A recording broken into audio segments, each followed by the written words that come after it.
Hi, Steve Gordon here, your friendly neighborhood carpet repair guy. And if you're in the San Clemente area, and you probably are because you wouldn't have found this recording if you weren't in that area, and you need carpet repair, well, I've made this recording just for you. Now, if you have any questions about carpet stretching or patching or basically any type of carpet repair at all, I think you'll get most of the information that you need right here, right now. However, if you need additional information, feel free to call me or one of my staff on the phone. The number is listed right here in this recording or on the website, depending on where you've landed in order to see this recording. After you've called us, we would be absolutely honored if, well, have us come on out and fix that carpet for you. So enjoy my recording, and I hope to hear from you soon. Here you go. Hi, Steve Gordon here, your friendly neighborhood carpet repair guy, and I promise you one thing, and that is I'm absolutely not an actor. So if you're looking for an actor to talk about carpet repair, you've come to the wrong place.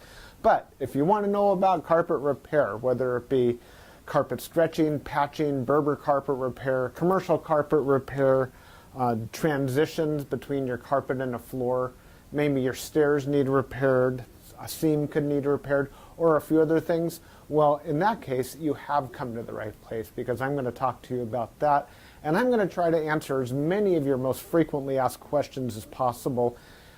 And before I get to that, I am going to talk to you a little bit about our guarantee, how to get an estimate, the bid, and a couple other details. So, I hope you enjoy my recording, and please be patient with me because I don't have a script. I've got a dozen notes here to go off of, and it's just going to be right off the top of my head, and I'll try to really just answer all the questions I can ahead of time so that you have a little bit of education when you call us, and I certainly hope you do. So first, I'd like to talk about the guarantee. When you call us, you're going to get a 100% unlimited unconditional lifetime labor guarantee. And what I mean by that is that either you or your carpet or both are going to be completely, absolutely, and thoroughly worn out before you ever have to pay to have that carpet fixed again. So again, 100% unlimited unconditional lifetime labor guarantee, that's forever. How you get your estimate in the first place is after you watch this recording, give us a call here at the office, and we're going to give you something like a phone guesstimate. We'll give you an idea of what you might expect to pay. We might tell you something like between $150 and $300, or we might say between $200 and $400, or something like that. We're not going to know exactly, or even not even all that close, how much it's going to cost to have us fix your carpet for you. So if you feel like we're in the right sort of price range, then we're going to schedule an appointment to come on out and actually give you an absolutely free, no obligation bid. At that point, if you feel the bid is fair, and I'm sure you will because it's our business model to give you a fair price so that we could do the job right then and there all in one trip. We would really love to just do it in one trip. Now, I understand that sometimes you need to get a bid on one trip and then come back at a different time, have us come back at a different time to actually do the work. But by and large, it's normally best to just get it all done all in one trip, and that's how we'll give you the best price as well. After all, driving out to your place once is going to be less expensive for both of us than it would be to drive out to your place 2 or more times. Now, another thing about the absolutely free, no obligation bid is at that point we're going to actually have an opportunity to see the work. We're going to see exactly what needs to be done because you see, when you call us on the phone, even though you think you've explained the situation thoroughly, it's very likely that either myself or one of my assistants here that helps me answer the phone won't really understand exactly what we're dealing with until we actually see it. And so that's why we really do want to come out and give you a bid in person. And by the way, if you don't like the bid, if you don't think it's fair, we're going to walk away absolutely empty-handed, and that makes us sad. So sad, because we want to be out there, we want to fix your problem and put a check in our pocket and go off to the next one. After all, this is what we do for a living. This is how we feed our families. Speaking about money, please don't pay cash. We would really prefer that you pay with a check made out to Creative Carpet Repair or use a credit card. You can call in the office with a credit card. So cash, it's against the agreement I've made with all my contractors. Now, if you work with me directly, if I'm the actual contractor that shows up to your house and you want to pay me cash, I'm happy to take it. But for any other contractor throughout my entire company, please don't pay cash. Now, I want to talk a little bit about the carpet repairs. I've got a little bit of housekeeping out of the way. Let's talk about carpet stretching. Most people wonder why their carpet is all rippled up. So if you look out at your carpet and you see more waves than the ocean, or it's more rippled up than you can believe, and there's peaks and valleys in your carpet and you're getting seasick just looking at it, or if it's a trip hazard, there's a real good chance that your carpet was never stretched in tight enough to begin with. You see, whoever stretched your carpet the first time around more than likely didn't use a power stretcher.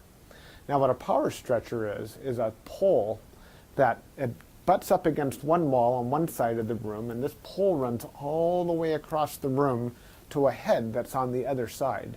And when we push down on this handle, the carpet gets stretched, and it gets stretched so tight that we have no doubt at all that we're going to be able to live up to that unlimited, unconditional lifetime waiver guarantee. That carpet will never ripple up again. You have my absolute word of honor on that. And if I'm wrong, we'll do it again for no charge at all. When we stretch carpet in a room, it's always best to have the room completely empty. We can empty the furniture out of the room for you if that's what you need, but more often than not, the customer will want to get as much as possible out of the way. Now, don't strain yourself. Don't go moving a giant king-size bed or a dresser that weighs, more than 10 elephants. That's not cool. We have special tools. We have these sliders that we can put underneath the legs of the furniture. So even if your dresser weighs a couple hundred pounds and it's harder than heck to move, we get those sliders underneath there and we can move that stuff around if that's what we need to do. So don't strain yourself moving the furniture. Also, if you have a king-size bed and it's just completely unreasonable for whatever reason to move that bed, quite often we could stretch the carpet in that room without moving the bed. It's a lot more work. Those poles that I spoke about, they go actually underneath the bed, so we stretch the carpet right underneath the bed to the other wall. And it's a lot harder. It takes us a lot more time and effort, but it can be done. So that's a little bit about carpet stretching. We use a power stretcher. We don't just kick it in with our little Susie Homemaker little knee kicker, and it leaves a little bit of extra carpet at the end. We cut off that excess, and you'll see how much carpet we cut off when we're done. We throw it in a bag, and we tuck in the carpet along the edge, and boy, life is good. It looks so much better. One thing that you might be aware of when we finish, though, is if you had large ripples, the carpet could be soiled along the top ridge of those ripples more than at the valleys, and that makes sense. Where you're walking, that's where it's going to get more dirt. So after you stretch the carpet, is a real good time to have the carpet cleaned. Also, the carpet's out of the room, and the furniture is out of the room, and it's just a great time to clean the carpet. It looks a lot better at that point. Mind you, like I said, this is unscripted, so I'm just going to talk to you about carpet repair. Now let's talk about Berber carpet repair for a minute. Berber carpet repair has rows. Well, Berber carpet has rows. And actually the word Berber carpet, or the name Berber, it isn't exactly accurate. Berber carpet actually comes from a place out in the Middle East, country or countryside, where the area is called Berber, the Berber people or something like that. Anyhow, it's a very expensive rug, Berber rug. That's the actual meaning of the word Berber rug. The Berber carpets that we find today are very similar. There's loops and there's rows, and if you pull on one of those loops, or rows becomes unglued somehow, it could make a run, what we call a Berber run. So when you pull on that thread, it's like it's unzipping right in front of you. It's like, oh my gosh, what has happened? I've got this zipper run going all the way across the room. Now your higher end Berber carpet, that doesn't likely happen. It almost never does. But the lower end, middle of the road and lower end Berber carpet runs all the time. So when we fix a Berber carpet, what we're going to want to do is take out the bad area and patch a new piece in there. Sometimes we could actually weave a little bit of some new loops right into the place where that carpet has come unfurled. But more than likely, we're going to want to put in a Berber patch in that area. One reason that Berber comes apart at the seams is because the carpet was never sealed at the seams well enough to begin with. Your carpet installer that originally installed that carpet was supposed to use a latex sealer or even a glue gun or something to seal the edges of the carpet. Now, if they don't seal the edges of the carpet, that's one reason that Berber carpet is just going to unfurl like crazy. So when we put in a patch or fix a Berber carpet, that area gets sealed. Now, we give the unlimited, unconditional lifetime waiver guarantee on Berber carpet as well.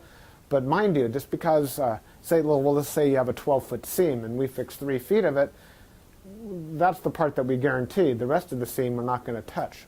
And you may have a problem with that in the future. And that's certainly not our business to cover something we've never actually worked on before.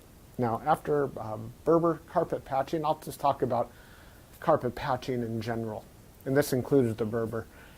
When you call us to have your carpet patched, the first thing that we're going to ask you is if you have any extra carpet to do the patch with. If the answer is yes, well, we're golden. We're ready to do the job. If you say no, you don't have any extra carpet to do the patch with, we'll ask, well, can we take the carpet from a closet or maybe even from underneath a piece of furniture? Because what we can do is we can take a piece of carpet from a closet and patch it right into your damaged area. And it usually works out really well.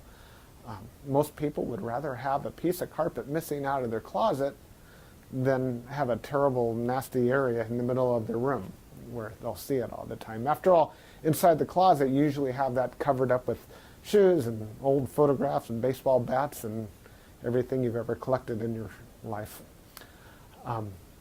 More about carpet patching is if you don't have the carpet to do the patch, there's really nothing I can do to help you. So you're going to need to find that carpet to do the patch with before you bother having us come out there, because if we don't have the carpet to do the patch, we're stuck. Our hands are really tied. There's nothing we can do.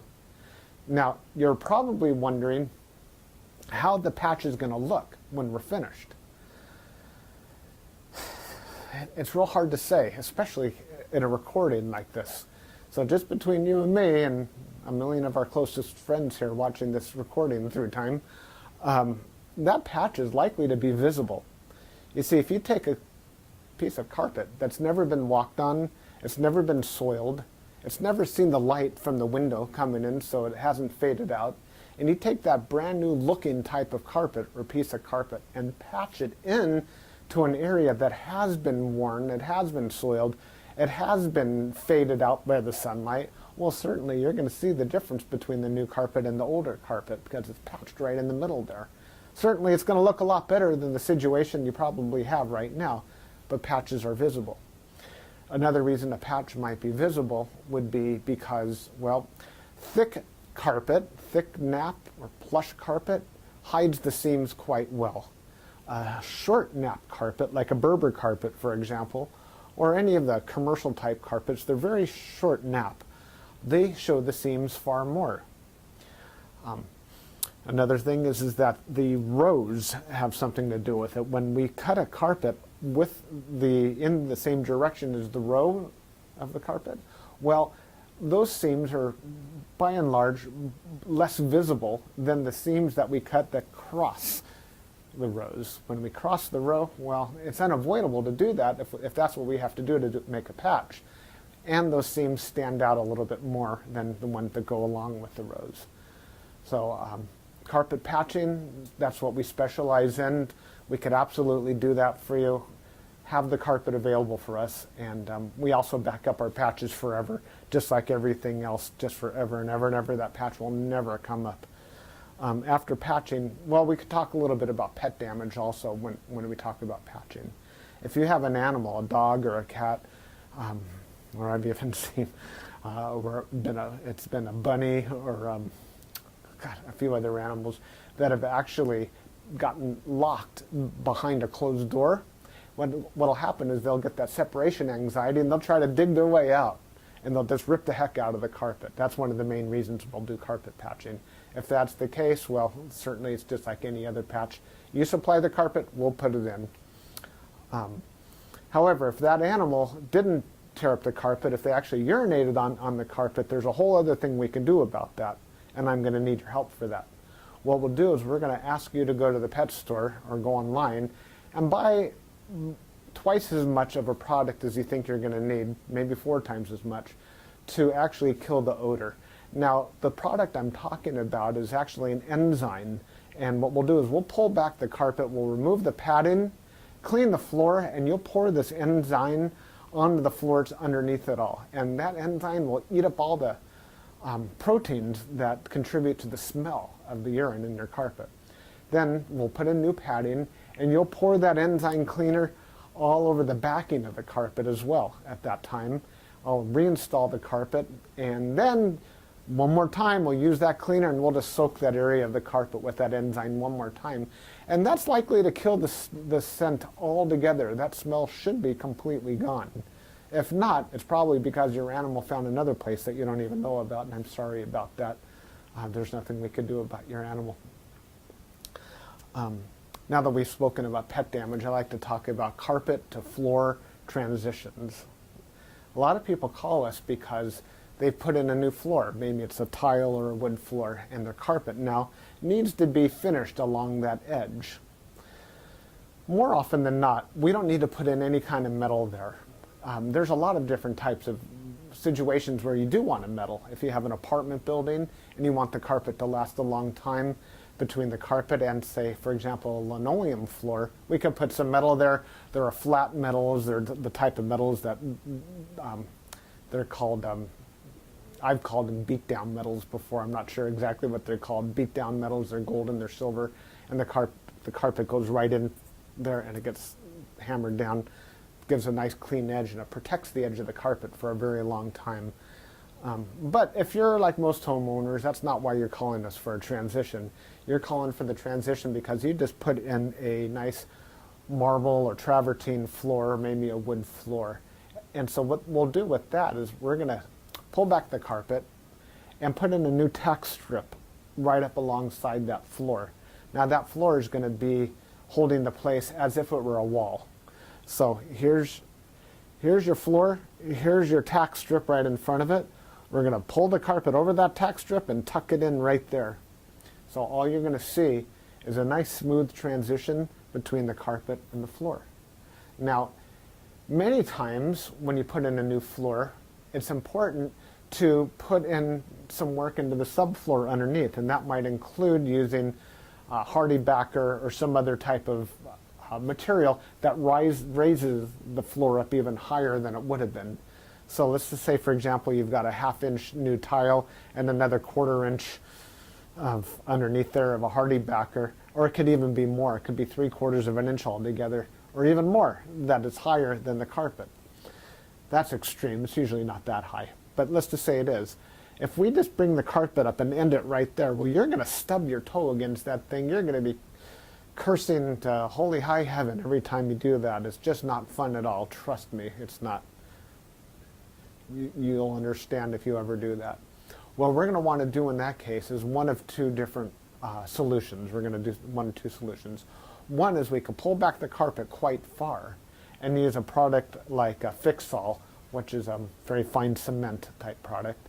And we're going to feather in a nice ramped area, so we raise the level of the floor slowly up to meet it. What's great about that is the floor and the carpet will be at the same level, then you won't stub your toe. What's not so great about that is when you're walking up that little ramped area, well, you feel like you're walking uphill.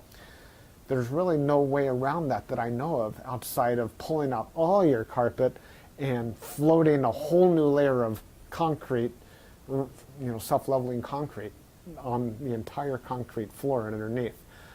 That's a lot of work. It's possible that would be the perfect way to do it if I were working on a $10 million home in Beverly Hills, that's probably what I would be doing. I would be raising the entire floor to be level with, so the carpet could be level with the floor. But here in the real world, what we'll normally do is rise it up with some Fix-All, or we could do it even easier. We could use shingles, cedar shingles. Cedar shingles are about that long, and that makes a nice little ramp up, and it normally works just beautifully. It's quick, it's easy, we can get it all done in one trip. So we're going to raise the level of the carpet right up to the level of the floor, and you're just going to be happy as can be about that. Some transitions are round, curved. Other transitions could be squared. There's 100 types of transitions out there. And if you look on the internet under carpet to floor transitions, you're going to see a lot of examples. Perhaps even on my website, you can see some other examples. And so when you call us, you can explain what you're dealing with, and that would help us with the program here. Stairs. So, do you have a problem with the carpet on your stairs? I did a job like this just today, where the cat had actually torn away the corners of almost every stair all the way up the stairway. The lady was not happy about this. My solution to this was that, well, first of all, I asked her, do you have any extra carpet? And the answer was yes. You can take the carpet out of a closet. And I told her, well, you're going to have carpet missing out of a closet. And she said, well, that's fine. You can put this carpet in the closet. So she had something that didn't match at all. And she didn't mind because, well, she just didn't care that the carpet in the closet didn't match halfway through. So I took the carpet out of the closet, and the first thing I did is I completely replaced the first two stairs, because after all, the first stair or two wears out faster than everything else anyhow, and those first two stairs were pretty trashed. Instead of just fixing the little corners, just replace the entire stair if you can. It'll make a world of difference to have something new there. With all the rest of the stairs, I just did these little bitty patches all the way up one side and all the way down the other, and it was just beautiful. I think it gave her probably another 10 years of life to her carpet to fix those stairs. Another thing you could do with stairs, what some of my customers have done, and I love this idea, is replace the entire stairway by, well, let me back up a little bit. Let's just say you have a 3 or 4 bedroom house, and it's the same carpet throughout the entire house, and your stairway is pretty much in the middle of it all. And if you replace the carpet on your stairs, well, it's going to be a slightly different color than the rest of your carpet, and that's going to look low class, and we don't like that, do we?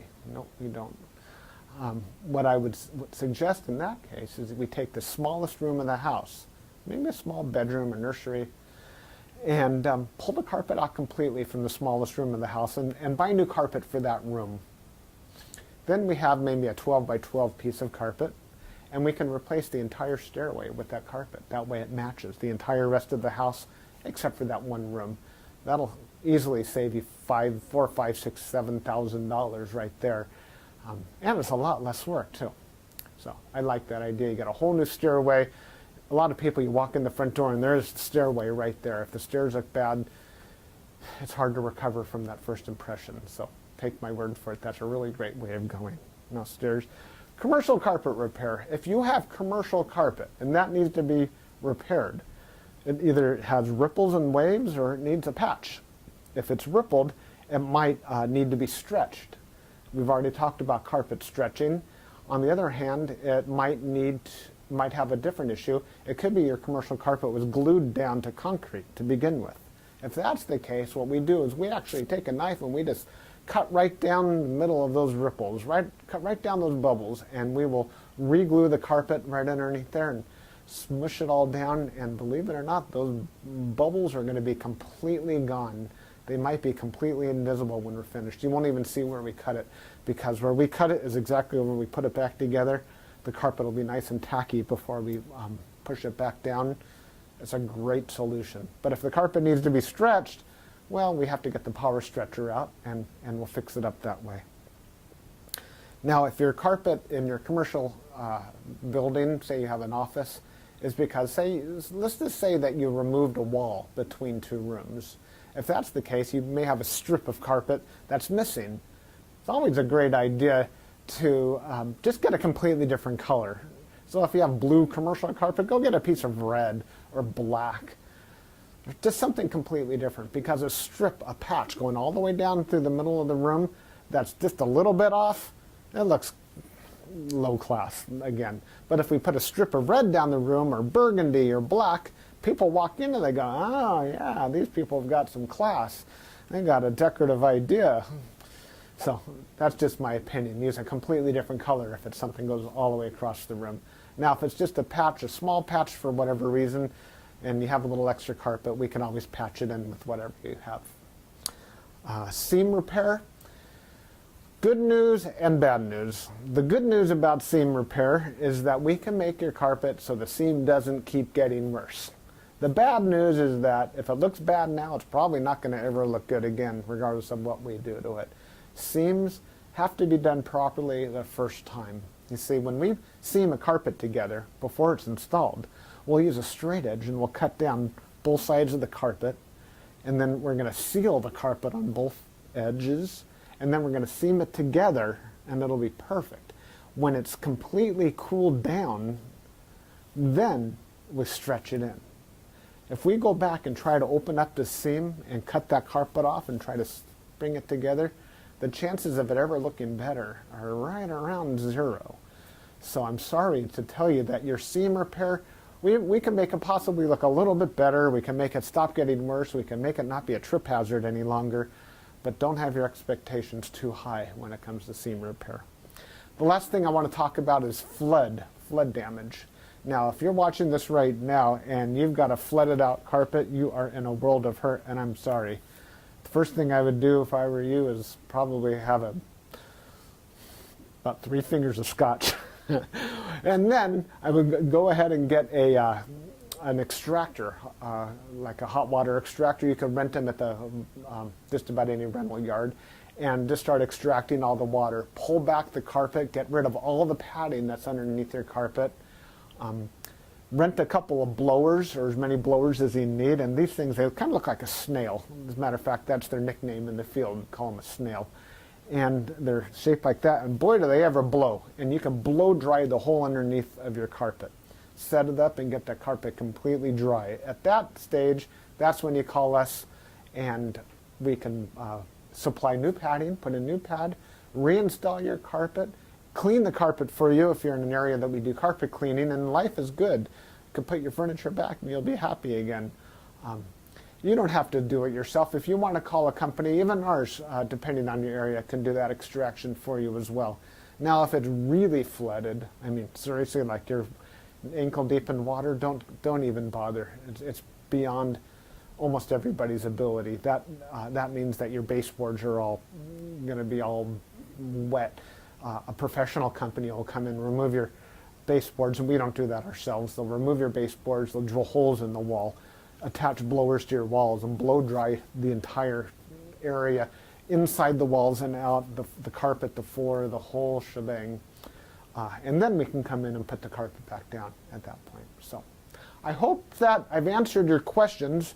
If you have any additional questions, now that you've heard me talk for the last I don't know how long, feel free to call me here at the office. I would be just tickled pink to hear from you. If I'm not here, one of my assistants, whoever answers the phone, will be well trained and will be able to answer any questions that you have about carpet repair. And then at that point, we'll be absolutely positively honored if you would have us just come on out to your place and fix your carpet for you. And that's all I have to say. Again, I'm Steve Gordon, and I promised I wasn't an actor, and by now you believe it. I'm a carpet repair guy, and I'll be looking forward to hearing from you, so please call me. Thanks. Bye-bye.